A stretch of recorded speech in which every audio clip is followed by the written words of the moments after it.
Hello everyone, good morning, welcome back. आप लोग कैसे हैं? इसमें सुबह के 9 बज रहे हैं और मेरा खाना बन चुका है। अब चल रही हूँ फटाफट से। आज आप लोगों को सुबह से ब्लॉग नहीं दिखाई, क्योंकि डेली डेली वही ब्लॉग क्या ही दिखाऊँ, थोड़ा सा डिफरेंस डिफरेंस करती दिखाती हूँ।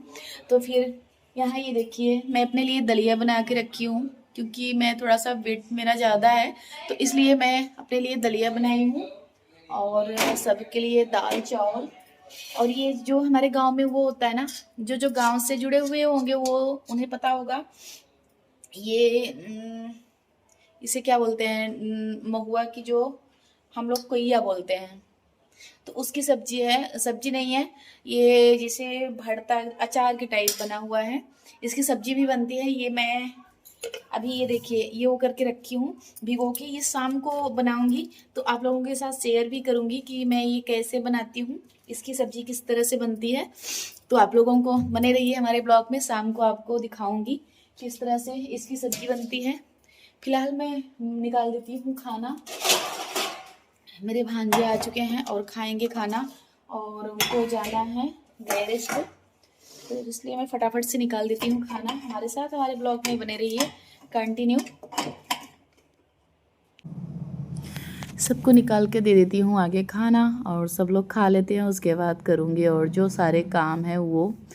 तो यहाँ इस समय बज रहे हैं 10 और खाना मेरा बन चुका है। और ज़्यादा तक तो मैं इस समय बहुत ज़्यादा काम नहीं कर रही हूँ, बस गिना चुना ही काम कर रही हूँ। इस समय मेरी तबीयत बहुत ठीक नहीं चल रही है, अब भी तबीयत ठीक है इस समय। और यहाँ ये देखिए दाल चावल सब्जी मेरी बन चुकी है, रोटी भी बन चुकी है, और खाना मेरी सिस्टर बनाई है। तो यहाँ ये देखिए पहली थाली निकल के गई है, इसे सबका निकालूंगी बारी बारी से खाना, और सब लोग खा के उसके बाद फिर। और मेरा ब्लॉग कैसा लगता है, अगर थोड़ा सा भी अच्छा लगे तो ज़रूर एक कमेंट करिएगा कि आप लोगों को मेरा ब्लॉग पसंद आता है कि नहीं। बिल्कुल एक मिडिल क्लास फैमिली से हूँ, जो कि जितना हो पाता है, जितना हो पाएगा रियल लाइफ, मेरा वीडियो रियल लाइफ में है, रियल वीडियो जाएगा, आप लोगों के साथ शेयर करूँगी जो मेरे ज़िंदगी में होगा। बिल्कुल बनावटी नहीं, जो भी है वो पूरा पूरा आपको दिखाऊंगी, कोशिश करूँगी। अभी तो फ़िलहाल शुरुआत है, और कोशिश करूँगी कि अच्छे से अच्छा वीडियो आ पाए, आप लोगों के साथ शेयर कर पाऊँ, और अपनी पूरी कोशिश करूँगी। और जैसा भी होगा आप लोगों को पसंद आएगा तो ज़रूर एक कमेंट करिएगा।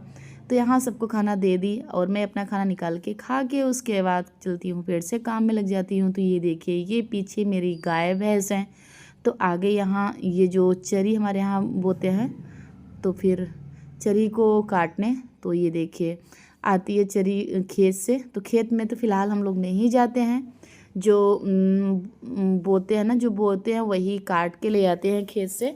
तो फिर उसके बाद यहाँ मशीन में हम लोगों को ही काटना होता है। तो फिलहाल ज़्यादा तक मैं नहीं कट करती हूँ, ज़्यादा तक मेरे या तो मेरा बेटा कट करता है या तो मेरे हस्बैंड।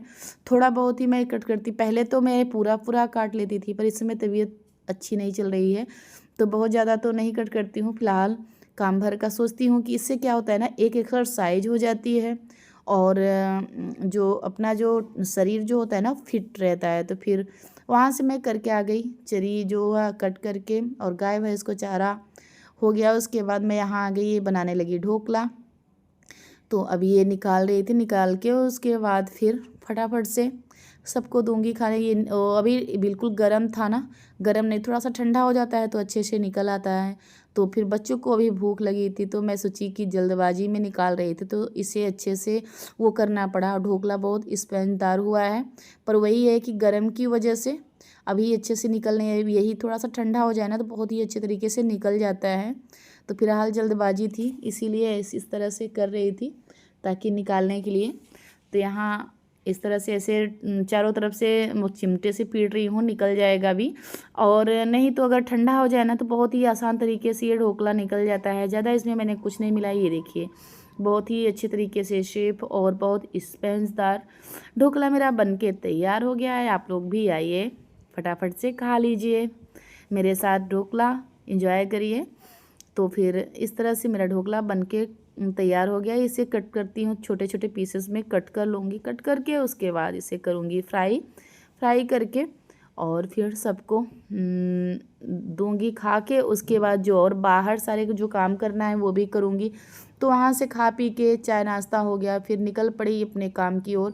तो ये मेरा इसमें ना कोई भी फ्लावर नहीं आ रहे हैं, क्योंकि इसमें गर्मी का मौसम है। तो गर्मी के मौसम में कितना भी पानी दो, जो फ्लावर है ना तो आते भी हैं तो बहुत छोटे छोटे से आते हैं, और फिलहाल फ्लावर ज़्यादा आते नहीं हैं, आते हैं तो बहुत छोटे छोटे आते हैं। तो इसलिए मैं करने लगी कटिंग इन सब का। तो यहाँ पूरी अच्छे तरीके से कटिंग कर लूँगी। तो फिर ये देखिए जितने छोटे बड़े फ्लावर थे सबको कटिंग करके इस तरह से बिल्कुल छोटा छोटा कर दूँगी। अब बारिश का मौसम आ रहा है ना, तो अच्छे से जो जो फिर से निकलेंगे ना ब्रांचेस, तो वो बहुत ही अच्छे फ्लावर देंगे। और इसलिए मैं जितना यहाँ वो रहता है सब कट करके ये वो कर दूँगी। जो पुरानी टहनियाँ हैं उससे फ्लावर आना बंद हो चुके हैं। तो इसी पे एक लौकी का पेड़ था, वो भी चढ़ चुका था, तो उसे भी हटाऊँगी। तो इस तरह से पूरा कट करके यहाँ से निकाल दूँगी। तो कटर ली हूँ, कटर के सहारे ये कट कर दे रही हूँ, और ये लौकी का पेड़ था वो भी कट कर दूँगी। तो इस तरह से तो यहाँ जो थोड़ा सा ना छटैया टाइम से करना चाहिए। हर फूल जितने फ्लावर लगाए हैं सबकी छटैया एक बार करती हूँ, साल भर में तो एक बार करना ही करना चाहिए। और ये गुलाब के जो होते हैं ना, इसे तो मैं हर मौसम में एक बार कर ही देती हूँ। एक बार मैंने फरवरी में किया था, फिर गर्मी के टाइम में थोड़ा सा खिला। जनवरी लास्ट फरवरी शुरुआत में मैंने एक बार किया था, फिर इतने बड़े बड़े हो गए। फिर मैंने अभी ये देखिए, अभी ये जून के मौसम में कर रही हूँ ना, जून के महीने में। तो फिर अभी ये अगस्त सितंबर अक्टूबर 3 महीने बहुत ही अच्छे से फ्लावर देगा। उसके बाद फिर से ये नवंबर में बंद हो जाते हैं फ्लावर आना, नवंबर दिसंबर में तब भी थोड़ा चलते हैं, फरवरी में आना बंद हो जाएंगे। तो फिर इसका छटैया कर दूँ, 2 या 3 बार तो करती ही करती हूँ। यही अपने ब्लॉग का करती हूँ। अगर पसंद आया लाइक करिए, सब्सक्राइब।